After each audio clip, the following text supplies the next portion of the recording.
Class 8।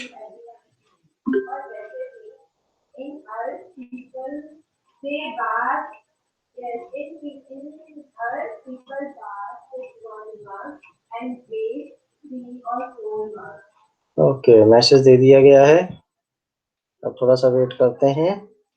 तो आज का टॉपिक तो आपको विजिबल हो रहा होगा, देख रहे हैं? Yes, feature of an ideal. Ideal student क्या समझते हो निकुंज? आइडियल स्टूडेंट से आपका क्या मतलब है? सर, अकेले स्टूडेंट। आइडियल स्टूडेंट से आप क्या समझते हो?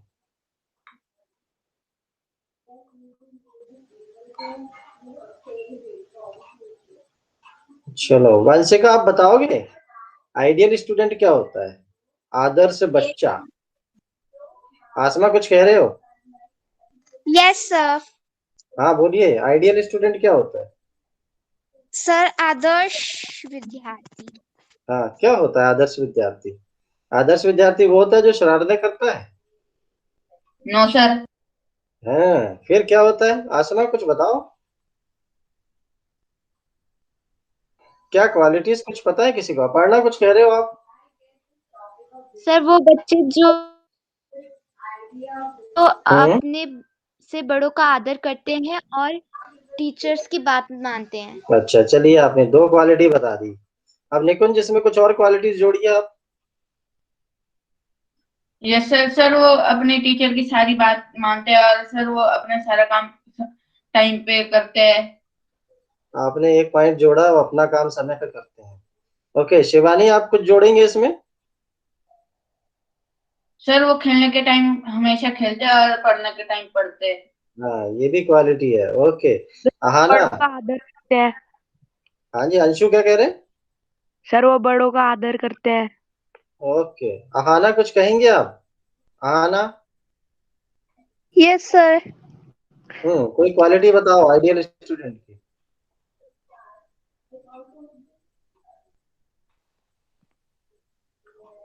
कुशाल कुछ कह रहे हो? हाँ बोलिए। Good morning sir. Morning morning Kushal. बताएंगे, क्वालिटी बताएंगे आइडियल स्टूडेंट की क्या क्वालिटी होती है? अच्छा चलिए, एक क्वालिटी तो यही होती है कि जैसे मैंने आपकी क्लास लगाई, आप क्लास में आ गए, क्लास में आप उपस्थित हो गए। ओके, ये भी एक क्वालिटी होती है। अब देखिए हमारे पास जो है टोटल 13 बच्चे हैं अभी यहाँ पर, जो कि बहुत कम है। अगर 2 क्लासेस के हिसाब से देखा जाए तो ये संख्या बहुत कम है, जबकि और भी ज्यादा होना चाहिए। तो कहने का मतलब ये है कि अगर कोई आदेश पारित होता है, चाहे वो कोई टीचर आपको आदेश दे, चाहे आपके पेरेंट्स आपको आदेश दें, जो भी अगर आपको कुछ कहते हैं करने के लिए, तो वो आपको उसको मानना है, उसको फॉलो करना है। चलिए बच्चे आगे जुड़ते रहेंगे, हम आगे यहाँ चलते हैं अपने टॉपिक की ओर। तो हमारा जो आज का टॉपिक है वो है features of an ideal student. और features of an ideal student का मतलब यही होता है कि एक ऐसा बच्चा जिसके आदर्श बच्चा जिसके अंदर कुछ विशेषताएं हों। अब वो विशेषताएं क्या हो सकती हैं, हम उसके बारे में बात करेंगे। सबसे पहले तो जो पॉइंट है वो ये है कि वो सिंसियर होता है। जैसे आप क्लास में आ गए, आपको क्लास का टाइम पता था, आपने क्लास ज्वाइन की, इसका मतलब है कि आप सिंसियर हैं। आपको अपने काम के बारे में पता है, मुझे किस समय कौन सा काम करना है, उसके बारे में आपको जो अगर जानकारी है, इसका मतलब एक आपके अंदर एक क्वालिटी आइडियल स्टूडेंट की है। सिंसियरनेस और डिसिप्लिन में ज्यादा डिफरेंस नहीं है। डिसिप्लिन मतलब आपने जो टाइम टेबल बनाया, आपने जो रूटीन बनाया है, उसको आप फॉलो करते हैं जीवन के हर क्षेत्र में। ऐसा नहीं खाली कि पढ़ाई के क्षेत्र में हमने फॉलो कर लिया और बाकी जगह छोड़ दिया, ऐसा नहीं है। यानी अगर खेलना है तो खेलना भी है, और पढ़ना है तो साथ में पढ़ना भी है। तो दोनों चीजों को लेकर चलना है। अपनी सेहत का ध्यान भी रखना है, समय पर सोना है, समय पर उठना है, समय पे योगा करना है। यानी अगर ये कुछ चीजें हम अगर रूटीन में फॉलो करते हैं, इसका मतलब है कि हम डिसिप्लिन है, हम सिंसियर है। नेक्स्ट पॉइंट कहता है बी कॉन्फिडेंट। यानी आपको कोई भी काम मिले, कोई भी ड्यूटी मिले, चाहे वो घर से रिलेटेड ड्यूटी हो, चाहे आपके विद्यालय से रिलेटेड ड्यूटी हो, चाहे आपके सोसाइटी में आपको कोई भी ऐसी कोई जवाबदारी दी जाए, तो उसको लेकर आप परेशान ना हो, यानी आपके मन में ऐसा कोई डर ना हो कि मैं ऐसे कैसे करूंगा या कैसे होगा। ये प्रश्न आपके माइंड में अगर नहीं आते हैं, इसका मतलब है कि आपका कॉन्फिडेंस लेवल बहुत अच्छा है, यानी आपको जो भी काम मिलता है आप उसको करने में सक्षम है, महसूस करते हैं। और अगर समस्या भी आती है तो आपको पता होता है कि मुझे किस व्यक्ति से संपर्क करना है, मुझे किससे पूछना है, ताकि मैं अपने काम को अच्छे तरीके से कर सकूं। और श्योर रहना है, बी श्योर, यानी हमेशा अगर आप पॉजिटिव हैं, अगर आप सकारात्मक आपकी सोच है, तो आप हमेशा अपने बारे में श्योर रहेंगे कि मेरे को जो काम मिलेगा उस काम को मैं बखूबी बड़ी ईमानदारी के साथ और बड़ी लगन के साथ और बहुत अच्छे तरीके से कर पाऊंगा। तो ये भी एक क्वालिटी होती है कि आप अपने आप में श्योर रहें, आपको एश्योरेंस रहे अपना खुद का कि मैं ये काम कर लूंगा और मैं कर ही लूंगा। बी हेल्पफुल, फिफ्थ पॉइंट कहता है बी हेल्पफुल। बी हेल्पफुल मतलब ये तो होता है कि सबसे पहले तो आप अपने प्रति हेल्पफुल हो, यानी जो भी काम मिलेगा मैं करूंगा, जो भी काम मिलेगा मैं उसको अपॉर्चुनिटी मानूंगा, जो भी काम मिलेगा उससे मुझे कुछ नया सीखने को मिलेगा। ये तो अपने बारे में हो गया। इसके अलावा अगर मेरे किसी फ्रेंड को, मेरे दोस्त को कोई हेल्प चाहिए या सोसाइटी में किसी को कोई हेल्प चाहिए तो मैं उसकी हेल्प करूंगा। अब देखिए हेल्प जो होती है कई प्रकार की होती है, आप डायरेक्ट भी हेल्प कर सकते हैं, इनडायरेक्ट भी कर सकते हैं। अब जैसे मान लीजिए suppose you are crossing the way, आप एक सड़क क्रॉस कर रहे हैं, सड़क के दूसरी तरफ आपने देखा सड़क के बीच में या कहीं आसपास एक पत्थर सा पड़ा है जो किसी को नुकसान कर सकता है, कोई भी एक्सीडेंट हो सकता है। अगर आपने उस पत्थर को उठा के किनारे रख दिया, इसका मतलब है कि आपने इनडायरेक्टली आपने सोसाइटी की हेल्प की, क्योंकि उस पत्थर को ना उठाने से किसी का एक्सीडेंट भी हो सकता था। तो ये इनडायरेक्ट हेल्प हो गई। अगर कोई ब्लाइंड पर्सन खड़ा है, ही और she suppose wants to cross the road, अगर आपने उसको मदद करी और सड़क पार करवा दी, इसका मतलब है कि आपने दूसरे की मदद की। ये होती है डायरेक्ट हेल्प। तो जो दिखाई देती है वो डायरेक्ट होती है, जो नहीं दिखाई देती, बहुत सारी हेल्प ऐसी होती है जो इनडायरेक्ट होती है लेकिन हम कर देते हैं। अब जैसे मान लीजिए आपने कोई होमवर्क कर लिया, फिर आपके पास किसी फ्रेंड का फोन आया, यार बोले निकुंज मेरे को यार फलाना मैथ्स का ये चैप्टर का जरा कंटेंट दोगे तो मुझे कॉपी में लिखना है। तो अगर निकुंज ने उसकी हेल्प कर दी, उसने अपने मोबाइल से पीडीएफ बना के उसको वो डॉक्यूमेंट भेज दिया, तो ये भी एक प्रकार की इनडायरेक्ट और डायरेक्ट दोनों प्रकार की हेल्प कहलाती है। नेक्स्ट पॉइंट जो है सबसे इंपॉर्टेंट है बी कॉशियस, मतलब हमेशा आपको सतर्क रहना है और जागरूक रहना है कि मुझे कोई भी काम मिल सकता है, मुझे कोई भी काम दिया जा सकता है। एक दिन में हो सकता है कि मुझे 4 सब्जेक्ट्स के होमवर्क मिल जाए, ठीक है ना। तो हर परिस्थिति के लिए आप बिल्कुल सतर्क रहें, जागरूक रहें। तो अगर आप ऐसा है, अगर ऐसी क्वालिटी आपके अंदर है, इसका मतलब है कि आप में आइडियल स्टूडेंट होने का गुण है। सर एथिकली, है हमने हाँ जी कुछ कह रहे हैं, कोई बोल रहा था कुछ। ओके, माइक बंद रखेंगे बेटा, है ना। जब बोलना होगा मुझसे बोल देंगे, परमिशन ले लेंगे, मैं अलाउ करूंगा। नेक्स्ट है एथिकली स्ट्रॉन्ग, जैसे मैंने अभी आपको बोला था कि हेल्पफुल, यानी अगर आप एथिकली यानी मोरली, अगर आप एथिकली मोरली यानी अगर आपको लगता है कि समाज को आपकी जरूरत है और आप किसी की मदद कर सकते हैं, वो अगर आपका गुण अंदर आपके अंदर है, यानी जो हेल्प करने वाला गुण है, तो इसका मतलब है कि आप एक आइडियल स्टूडेंट हैं। इसका मतलब किसी गरीब को देख के आपको दया आएगी, ठीक है। कहीं आप किसी मंदिर में जाएंगे, भंडारा हो रहा हो, आपको लगेगा कि मैं भी कोई हेल्प कर दूं, कोई मदद करूं किसी की। तो कुछ ऐसी चीजें जो ऐसी आपके अंदर से जो आपको थोड़ा सा कहीं ना कहीं आपको स्ट्रांग बनाती हैं सोसाइटी के प्रति, वो एथिकली में आते हैं। नेक्स्ट पॉइंट जो सजेस्ट करता है मोरल वैल्यूज। मोरल वैल्यूज आती हैं सबसे पहले घर से शुरू होती है मोरल वैल्यूज, यानी घर के अंदर जो है मम्मी पापा आपको अच्छी अच्छी बातें बताएं। वो बताएं कि आपको सड़क पर लेफ्ट में ही चलना है, वो अगर आपको बताएं कि आपको सड़क के बीच में कहीं पत्थर नहीं फेंकना है, अगर वो आपको बताएं कि सड़क पर पड़ा हुआ पत्थर आपको उठा के किनारे कर देना है, अगर वो आपको समझाएं कि घर के पास जो नाली है उसमें पॉलीथीन वगैरह नहीं डालना है, तो ऐसी जो क्वालिटीज होती हैं आपको सिखाया जाए कि आपके टीचर्स की आपको रिस्पेक्ट करनी है, आपको उनको प्रॉपर रिस्पॉन्स देना है। अगर ये सारी चीजें सिखाई जाती हैं, इसका मतलब है कि आपके अंदर एक आइडियल स्टूडेंट के गुण आ रहे हैं। तो मोरल वैल्यूज होना बहुत जरूरी है, जिसके पास मोरल वैल्यूज नहीं होती वो एक सोशल एनिमल ना हो के फिर वो एनिमल हो जाता है। तो हम जो ह्यूमन बीइंग्स हैं, वी आर जो है, we are social animal. We are animal but we are social animal. तो जिनमें मोरल वैल्यूज नहीं होती हैं वो फिर एनिमल हो जाते हैं, फिर वो सोशल एनिमल नहीं होते। नेक्स्ट है बी एम्बिशियस। मतलब एम्बिशियस मतलब कि कुछ करने की भावना अंदर अगर आपके है कि मुझे अगर डॉक्टर बनना है या मुझे इंजीनियर बनना है या मुझे बहुत अच्छा इंजीनियर बनना है, इंजीनियर बनने के साथ साथ मुझे एक अच्छा आदमी बनना है, मुझे एक हाई अचीवमेंट लेनी है, मुझे आईएएस ऑफिसर बनना है, या मुझे चांद पर जाना है, या मुझे एस्ट्रोलॉजर बनना है। तो अगर जो ऐसे आपके माइंड में एम्बिशंस हैं, मैं एक बहुत अच्छा कवि बनना चाहता हूँ या बनना चाहती हूँ, राइटर बनना चाहती हूँ, तो ये एम्बिशंस होते हैं। ये एम्बिशंस अगर आपके अंदर ये भावना है, इसका मतलब है कि आप एक अच्छे आइडियल स्टूडेंट हो सकते हैं। नेक्स्ट पॉइंट सजेस्ट करता है, वो ये कहता है हैव पैट्रियोटिक फीलिंग्स। यहाँ पैट्रियोटिक का वर्ड किसी को पता है, मीनिंग पता है? नहीं, कुछ पता है पैट्रियोटिक क्या होता है? देशभक्ति। देशभक्ति। Very good Aparna.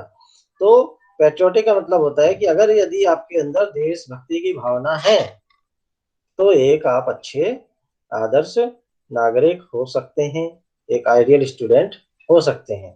और पैट्रियोटिक फीलिंग में क्या कहती है कि आपको अपने फ्लैग का, नेशनल फ्लैग का, नेशनल सॉन्ग का, नेशनल एंथम का रिस्पेक्ट करना है। You have to respect your constitution, you have to respect your legislation, your laws, है ना। अगर लॉकडाउन लगा है, उन्होंने कह दिया है कि बाहर नहीं निकलना है, it means you should not go out, तो उस समय आपको घर में ही रहना है। तो जब अगर आप ऐसी चीजों को फॉलो करते हैं जो आपके राष्ट्र के हित में होती हैं, इसका मतलब है कि आपके गुड मॉर्निंग अंदर। सर। हाँ जी, क्या कह रहे हैं Ayush? Good morning. Good morning बीच में ऐसे नहीं बोलते, शुरू में आ जाया करो फिर गुड मॉर्निंग बोला करो। तो अभी हम जब पॉइंट डिस्कस करें तो पॉइंट के बारे में बोलो, ठीक है। तो ये पैट्रियोटिक फीलिंग जो है, अगर आपके अंदर है, राष्ट्र प्रेम की भावना है, इसका मतलब है कि अच्छे नागरिक हैं। एक अच्छे नागरिक में जरूरी नहीं है अगर आपने सड़क से पड़ा हुआ पत्थर उठा दिया तो वो भी आपकी राष्ट्र के प्रति एक भावना है, क्योंकि आपने किसी की जिंदगी बचाने का एक प्रयास किया। नेक्स्ट जो सबसे अच्छा पॉइंट है, क्योंकि आप स्टूडेंट हो इसलिए आपको बी अ गुड लिसनर, यानी आपको सुनने की आदत आपके अंदर होनी चाहिए। यानी अगर हम बात कर रहे हैं आज आइडियल स्टूडेंट के बारे में बात कर रहे हैं, तो इस पूरे आर्टिकल को जो हम डिस्कस कर रहे हैं, इस डिस्कशन को आपको सुनना है। अगर आप जितना ज्यादा सुनेंगे तो आपको पता चलेगा कि एक आइडियल स्टूडेंट में एक या दो क्वालिटी नहीं होती, उसमें होती है बहुत सारी क्वालिटीज। अगर आप देखेंगे तो मेरे पास यहाँ 36 क्वालिटीज का लिस्ट है ये। तो आप सोचिए कि इतनी सारी क्वालिटीज हो सकती हैं। हाँ, लेकिन ये है कि 36 में से अगर कुछ आपके पास है तो भी आप एक आइडियल स्टूडेंट हो सकते हैं। तो गुड लिसनर होने का फायदा क्या है? गुड लिसनर हो गए तो आज आपको पता चल गया कि हमको आइडियल स्टूडेंट की क्वालिटीज के बारे में जानकारी हो गई। अगर मान लो हम कल आपसे किसी और विषय पर चर्चा करें तो उसको भी अगर आप ध्यान से सुनते हो तो उस विषय पर भी आपका ज्ञान बढ़ जाएगा। तो सबसे पहले तो गुड लिसनर होना बहुत जरूरी है। सुनने की अगर आपकी अच्छी आदत है तो एक आप अच्छे आइडियल स्टूडेंट हो सकते हैं। और बी अ गुड ओरेटर, यानी जब आप सुन लेंगे, जब आपकी सुनने की इच्छा शक्ति रहेगी, अच्छी रहेगी, तभी आप एक अच्छे वक्ता भी हो सकते हैं। यहाँ ओरेटर का मतलब होता है वक्ता। वक्ता यानी जो किसी भी विषय पर जब भी उसको बोला जाए कि भैया आइए माइक पकड़िए और आप थोड़ा सा इसके ऊपर जो है दो चार शब्द जो है बोल दीजिए, तो अगर वो उसके बारे में बोल पा रहे हैं इसका मतलब है कि वो एक अच्छे लिसनर हैं। जो अच्छा लिसनर होगा वही एक अच्छा ओरेटर बन सकता है, वक्ता बन सकता है, जिसको कभी भी माइक पकड़ा दो तो वो किसी भी विषय पर बोल सकता है। अभी हमने ऊपर एक हेल्पफुल वाला पॉइंट डिस्कस किया है, वही पॉइंट सेम है ये, सिंपैथेटिकली स्ट्रॉन्ग, यानी आपके अंदर दया की भावना होना बहुत जरूरी है। तो मनुष्य अगर आप हैं तो आपके अंदर दया की भावना होना अनिवार्य है, क्योंकि आपको पता होगा दया धर्म का मूल है, पाप मूल अभिमान। यानी आपको, आपके भीतर अगर दया है तभी आप समझ लो धर्म को मानने वाले हो। तो कोई भी धर्म को मानने वाला है उसके अंदर जो है ये सिंपैथेटिकली अप्रोच होनी जरूरी है, या हम जिसको एक और पॉइंट है दूसरी भाषा में कहते हैं ह्यूमनिस्टिक अप्रोच। यानी मानव के प्रति जो है हमारी संवेदनापूर्ण जो है अप्रोच जो है होना चाहिए कि हम सभी को एक सा समझें। कोई गरीब हो तो उसके प्रति हमारे पास दया हो, कोई जो जरूरतमंद है उसके लिए हमारे मन में कोई अच्छी भावना हो, तब भी हम एक आइडियल स्टूडेंट हो सकते हैं। Maintain dignified personality. अब मुझे जो है देखा जाए तो वंशिका बहुत अच्छी लगती हैं, वंशिका बहुत अच्छी लड़की है, निकुंज बहुत अच्छा बालक है। तो आपकी जो अपनी पर्सनैलिटी है, आप एक सेपरेट अपनी पर्सनैलिटी बनाइए और ऐसी पर्सनैलिटी बनाइए कि जिस पर्सनैलिटी के बेस पे लोगों को आपके प्रति आकर्षण हो, उनको लगे कि नहीं कोई मतलब यानी आपके बारे में कहे। मोहल्ले में भी अगर कोई दूसरे अंकल आंटी हैं वो अपने बच्चों को एक, अरे यार तुम तो निकुंज के जैसे नहीं हो यार, तुमको निकुंज जैसे होना चाहिए या तुमको वंशिका जैसे होना चाहिए। मतलब कंपैरिजन नहीं करना है, लेकिन क्वालिटीज हम बता सकते हैं कि वंशिका में ये क्वालिटीज है या निकुंज में ये क्वालिटीज है। अब अगर हम देखें तो हमारी जो क्लास है, एट्थ में वंशिका हो गए, निकुंज हो गए, और भी कुछ बच्चे हैं जो बहुत सिंसियर हैं। मतलब बिल्कुल टाइमली कोई भी इनको काम देते हैं, ये इनका काम जो है विद इन सेम डे जो है, विद इन आवर्स के अंदर जो है पहुंच जाता है। कोई भी असाइनमेंट प्रोजेक्ट ये बहुत जल्दी कंप्लीट करते हैं। इसका मतलब है कि इनकी अपनी एक पर्सनैलिटी है। इन्होंने अपनी पर्सनैलिटी ऐसी बना ली है कि मेरे को कोई काम मिलेगा तो मुझे इमीडिएटली उसको करना है। एक अच्छी गुड रीडिंग हैबिट होनी जरूरी है। आइडियल अगर स्टूडेंट बनना है तो गुड रीडिंग हैबिट, यानी आपको कुछ ना कुछ पढ़ने की आदत आपके अंदर होनी चाहिए। वैसे मैंने एक चीज देखी थी निकुंज में लास्ट ईयर की, इनको अभी भी कर रहे हैं, अच्छा प्रयास कर रहे हैं कि मैं जो भी कंटेंट इनको देता था, किसी भी विषय पर बोलता था, उस विषय पर ये मुझे बहुत जल्दी अपना रिस्पॉन्स दिया करते थे। तो अभी भी हमने जो है देखिए आपके एक दो असाइनमेंट दिए हैं हमने। एक तो स्टोरी रीडिंग का दिया था कि आप स्टोरी को रीडिंग करते हुए का एक आप ऑडियो बनाए। वंशिका ने भी बहुत अच्छा ऑडियो भेजा भाई आज। आज मैंने इनको 100 पॉइंट्स भी दिए और इनकी तारीफ में मैंने एक लाइन भी लिखी है। तो अच्छा प्रेजेंटेशन था वंशिका का आज, देखा मैंने। अगर हमें टाइम मिलेगा तो उसको ऑडियो को हम यूज करके उसका एक कहानी बना के फिर एक वीडियो भी बनाएंगे, कोशिश करेंगे। ठीक है। Welcome my child Nikunj, thanks. तो थैंक यू सर। तो कहने का मतलब ये कि अगर आपके अंदर रीडिंग हैबिट है, तभी आपकी मेमोरी के अंदर बहुत सारी चीजों का संग्रह हो जाएगा। यानी कभी आप थोड़ा सा पढ़ लिया आइडियल स्टूडेंट के बारे में, थोड़ा सा कभी पढ़ लिया कि पेट्रियोटिज्म क्या होता है, राष्ट्रभक्ति क्या होती है, कभी पढ़ लिया कि अ, देशभक्ति के अंदर क्या क्या विशेषताएं होती हैं, या कभी पढ़ लिया भगत सिंह के बारे में पढ़ लिया, या कभी थोड़ा सा हिंदी में एपीजे अब्दुल कलाम जी के बारे में पढ़ लिया। तो जब विवेकानंद जी के बारे में आप पढ़िए, तो मतलब कुछ ना कुछ अगर आप थोड़ा सा पढ़ते हैं, ये जरूरी नहीं कि आप 2 घंटे बैठ के पढ़ें।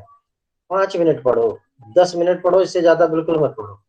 5-5, 10-10 मिनट भी अगर आप कुछ पढ़ते रहेंगे तो आपकी मेमोरी में इतना कलेक्शन हो जाएगा, जैसे हम कंप्यूटर के अंदर मेमोरी में कलेक्शन भर देते हैं और बाद में उसमें से निकालते रहते हैं जरूरत पड़ने पे, वैसे ही आपके माइंड में हो जाएगा।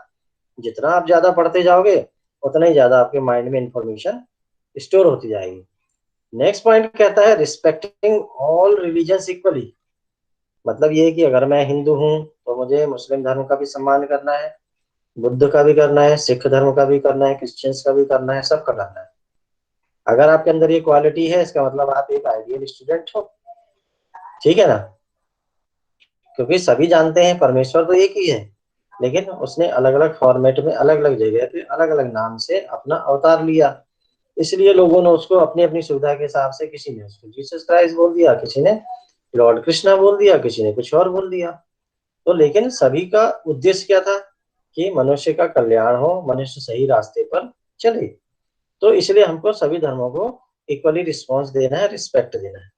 नेक्स्ट पॉइंट सजेस्ट कहता है बी लॉयल। अब यहाँ पर लॉयल वर्ड का मीनिंग क्या है, कोई बताएगा? लॉयल मीन्स सर ईमानदार। ईमानदार। बहुत बढ़िया, ईमानदार। लॉयल होना, ईमानदार होना अपने काम के प्रति, अपनी ड्यूटी के प्रति, अपने परिवार के प्रति, अपने टीचर्स के प्रति, अपने नेशन के प्रति, हर एक के प्रति अगर आप लॉयल हो, अगर आप ईमानदार हो, तो आप एक अच्छे स्टूडेंट हो। ये भी एक क्वालिटी है। Be courteous.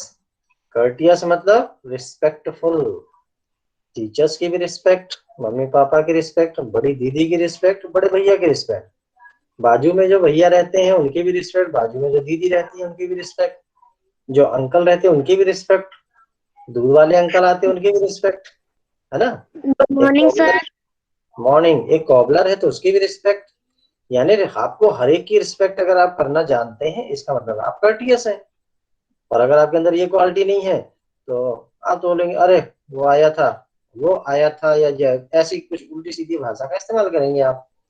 लेकिन अगर आपके अंदर, अगर आप कर्टियस हैं तो आप वो अंकल आए थे, कपड़े दे गए हैं, मैंने ले लिए हैं। यानी भाषा आपकी चेंज हो जाएगी, क्योंकि आप व्यक्ति को इम्पोर्टेंस दे रहे हैं, उसके डेजिग्नेशन को नहीं देख रहे हैं, आप व्यक्ति को देख रहे हैं। तो आपको कर्टियस होना बहुत जरूरी है। नेक्स्ट है be alert about your duties and responsibilities. तो अलर्ट कब रहेंगे आप, यानी कि जब आप अपने काम को, रिस्पॉन्सिबिलिटी को सिंसियरली लेंगे तब आप अलर्ट रहेंगे, क्योंकि आपको पता रहेगा कि मुझे ये काम करना है, कब करना है, कितने समय में करना है। अब जैसे आपकी डेली क्विज है, आप डेली कर रहे हो, आपके प्रिंसिपल सर इतने खुश हैं क्विज वाला प्रोग्राम देख के, रोज एवरी डे मैं उनको भी भेज देता हूँ, और रोज उनका जो है बढ़िया थंब ऐसे बना के वो आइकॉन भेज देते हैं मुझे, बोले बहुत बढ़िया काम कर रहे हैं गुप्ता जी आप। अभी जो बच्चों ने कल मदर डे पे मुझे लिख के भेजा था, उनका मैंने लाइब्रेरी ब्लॉग पे डाला, वो भी मैंने प्रिंसिपल सर को भेजा, उनको बड़ा अच्छा लगा। तो मैं कोशिश करूंगा कि जितने डे सेलिब्रेशन है साल भर के, उसके ऊपर आपको क्विज मिले। तो आपने करना क्या है, पार्टिसिपेट करना है और अपना रिजल्ट शेयर करना है। तो इसका मतलब है कि आप अपनी ड्यूटी के प्रति अलर्ट हैं। अभी अगर हम दिखा दें आपको, तो अभी हम बहुत से बच्चे नाराज हो जाएंगे। अभी हम दिखाते हैं, एक सेकंड के लिए आपका टॉपिक चेंज हो रहा है, तो अभी आपको पता चलेगा। हम हैं अभी क्लास 8 के गूगल क्लासरूम पर। अब आप देखिए कि हम यहाँ अगर गूगल क्लासरूम में, अगर यहाँ हैं क्लास वर्क में अगर चलते हैं, तो यहाँ बहुत सारे क्लास वर्क हैं, ठीक है ना। यहाँ बहुत सारे हैं। ये लिखा था मैंने, मातृ दिवस पर बच्चे अपने कोई कविता विता लिख के यहाँ पर अपलोड करें। अभी यहाँ देखिए, अब दो दो किसी बच्चों ने सबमिट किया है, तो हम देख लेते हैं, चेक कर लेते हैं निकुंज जी ने क्या किया है, चेक करते हैं क्या भेजा है। Okay good, very good. Sakshi Thapa ने क्या भेजा है, वेरी नाइस। अब देखिए, ये होता है डेडिकेशन, यानी आप अलर्ट हैं और आप समर्पित भी हैं। अब ये दोनों कंटेंट मैं आपके अभी लाइब्रेरी ब्लॉग पर डालूंगा थोड़ी देर बाद। तो कहने का मेरा मतलब ये है कि अगर आपको कोई काम मिले, तो उस काम को आपको पकड़ना है और उसको अलर्ट रह के टाइमली उसको कंप्लीट करना है। अभी मैं आपको अगर बच्चों का दिखा दूं, तो बहुत से ऐसे बच्चे हैं जो बिल्कुल सोए हुए हैं, मतलब वो जागना ही नहीं चाहते। जैसे मान लो हम, एक बच्चा है कोई अकल चौधरी है ये, अभी हम दिखाते हैं आपको। देखिए इनको इतने सारे असाइनमेंट मिले हैं, 1 2 3, नीचे उतरते जाएंगे अगर आप देखेंगे इस बच्चे ने एक भी असाइनमेंट नहीं किया। अब इससे क्या है, अब बताइए, हम इनको कैसे बेस्ट रीडर अवार्ड दे सकते हैं, क्या नहीं दे सकते। तो कहने का मेरा नो मतलब सर। ये है कि हाँ, तो हम यही चाह रहे हैं कि ज्यादा से ज्यादा बच्चों को हम बेस्ट रीडर का अवार्ड दें। इसीलिए हम कहते हैं कि आप ज्यादा से ज्यादा पार्टिसिपेट करो। एक जो सबसे अच्छा पॉइंट है ये है, ये नो शॉर्टकट्स इन लाइफ। ये तो सबसे अच्छा पॉइंट है। इसके बारे में क्या होता है, मन्नत आप कुछ कहेंगे, नो शॉर्टकट इन लाइफ। मन्नत आपका माइक माइक ऑन है इसलिए पूछ रहा हूँ, अपर्णा आपसे नहीं पूछेंगे अभी। मन्नत सुन रहे, मन्नत मेरे बारे में, मेरी आवाज सुन रहे, यस छोड़िए। मैं, यस सर। हाँ, क्या कहेंगे आप इसके बारे में, अभी जो मैंने बोला नो शॉर्टकट इन लाइफ, क्या होता है इसका मतलब, कभी सुना है शॉर्टकट क्या होता है। चलो हम बताते हैं। अपर्णा कुछ कहना चाहेंगे आप। Yes sir. सर मैं हाँ बोलूँ गणेश। हाँ, चलो गणेश आप बोल सर दो। सर अगर हम आपको अपने जीवन में कुछ करना है ना, तो सर उसके लिए कोई शॉर्टकट नहीं है, मेहनत करनी बहुत पड़ेगी। बढ़िया, बहुत बढ़िया। अपर्णा कुछ कह रहे थे आप भी।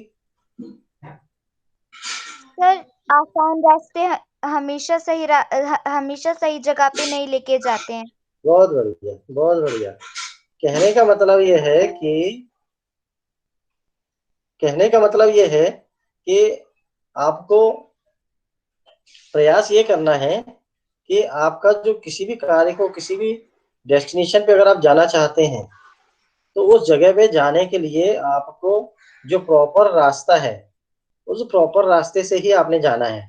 आपने ये नहीं सोचना है कि मैं शॉर्टकट मार लूं या कोई गलत रास्ता अपना लूं, तो गलत रास्ता आपको गलत जगह पर ही ले जाएगा, तो उससे आपको बचना है।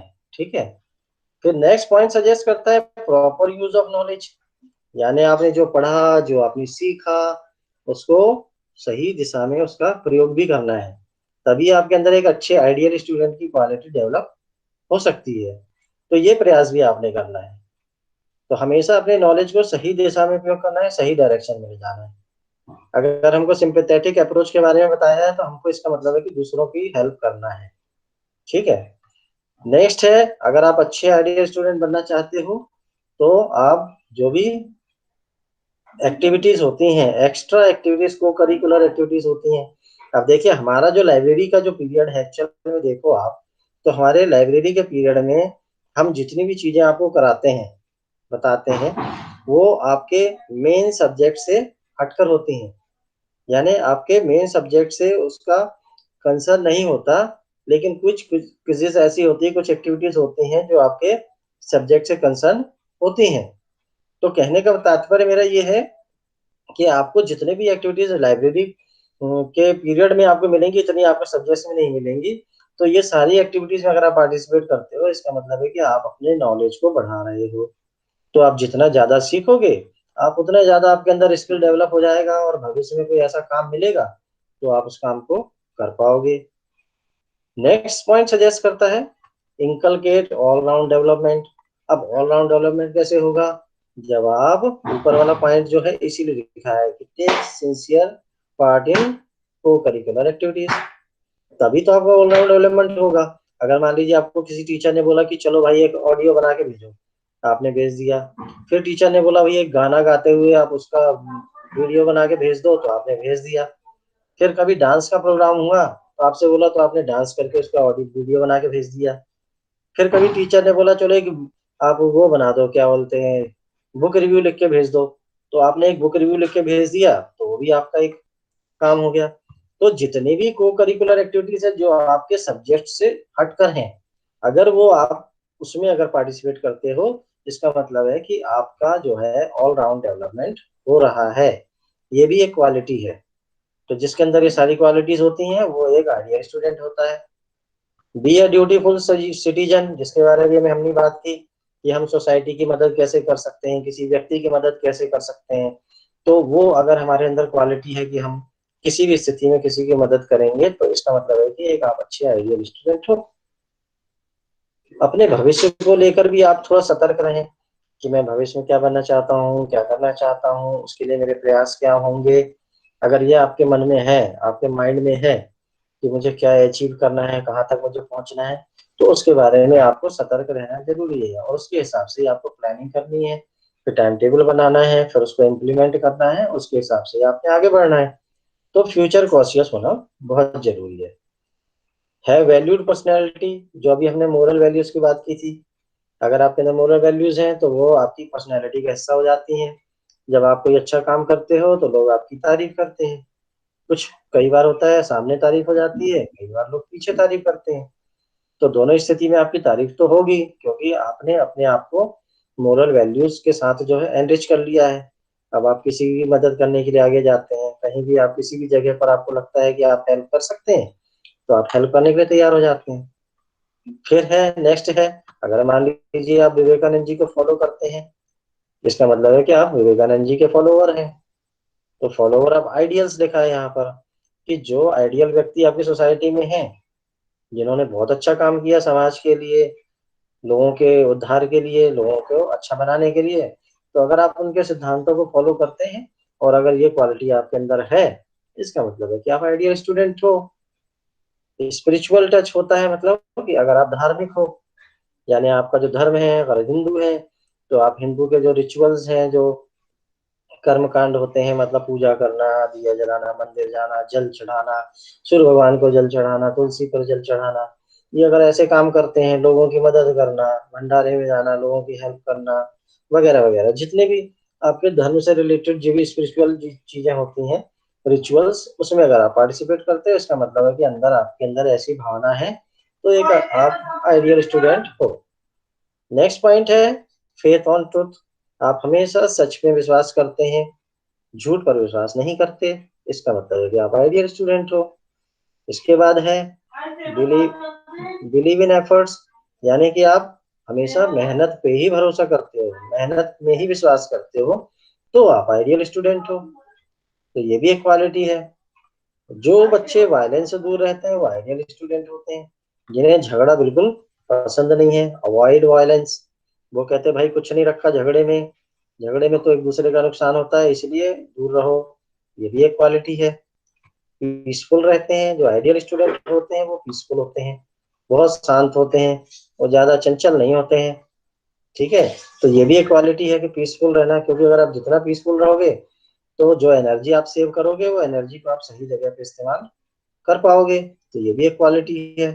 सोशल भी रहना है आपको, सामाजिक रहना है, यानी समाज में होने वाली जितनी भी गतिविधियां हैं उसमें पार्टिसिपेट करना है और लोगों की हेल्प भी करना है। एक बहुत अच्छी क्वालिटी है ये वाली कि बी ए नेचर लवर। प्रकृति से प्यार करना है आपको, पेड़ों से प्यार करना है, पेड़ों से बात करना है, फ्लावर्स से बात करना है, पेड़ों को नुकसान नहीं पहुंचाना है, पेड़ काटने वालों को रोकना है कि भाई पेड़ नहीं काटना है आपने, इससे जो है क्या क्या नुकसान होते हैं उनको नुकसान बताना है कि ऑक्सीजन कम हो जाएगी, है ना, ये सारी चीजें समझानी है। तो वो नेचर लवर वाला भी एक क्वालिटी होती है जो आइडियल स्टूडेंट होता है। एक और क्वालिटी है एनिमल फ्रेंडली, जानवरों से प्यार करते हैं और लोगों को बताते हैं कि भाई जानवरों को बचाना है, जानवरों को मारना नहीं है। क्योंकि अगर आप देखें तो बहुत सारे ऐसे जानवर हैं जो आजकल रेयर स्पीशीज में आ गए हैं, जो अब है ही नहीं, तो अब उनके बारे में हम सोच भी नहीं पाते, और उनके बारे में क्या सोच पाएंगे हम, क्योंकि वो हमारे नेचर में एग्जिस्ट ही नहीं करते। तो ऐसे भी बहुत सारे जानवर हैं जिनको लोगों ने मार मार के खत्म कर दिया है। तो हमको ये सारे फीचर्स जो है हमको कोशिश करनी है कि हम अपने अंदर ये वाले फीचर्स को लेकर आए और एक अच्छा नागरिक बने।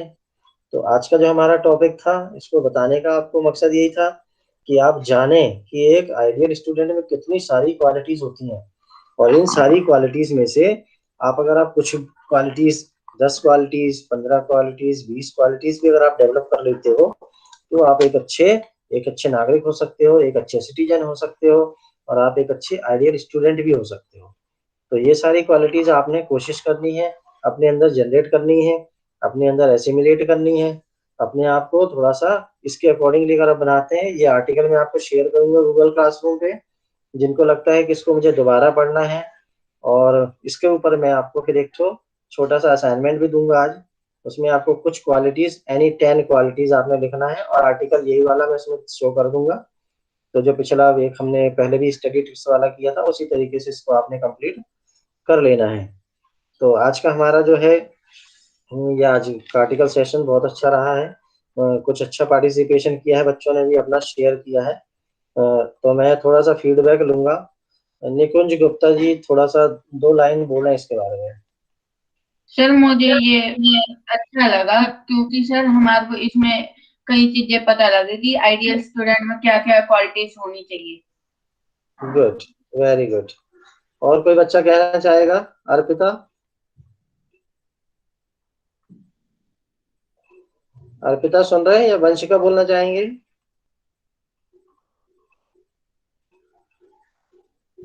वंशिका है आप यहाँ पर? सर हाँ जी, बोलिए अंशु, अंशु बोलो। सर हमारे को इसमें से सर ये भी पता चला कि हमने ना हमारे अंदर कितनी क्वालिटी है इनमें से। हाँ, और कौन सी हमने अभी एब्जॉर्ब करना है, जो क्वालिटीज नहीं है वो क्वालिटीज भी हमने अपने अंदर डेवलप करना है। ठीक है ना? तो मैं ये आर्टिकल शेयर करूंगा और इससे रिलेटेड आपको एक असाइनमेंट भी दूंगा। वो असाइनमेंट आपने आज ही जो है गूगल क्लासरूम के ऊपर क्लास वर्क में सबमिट कर देना।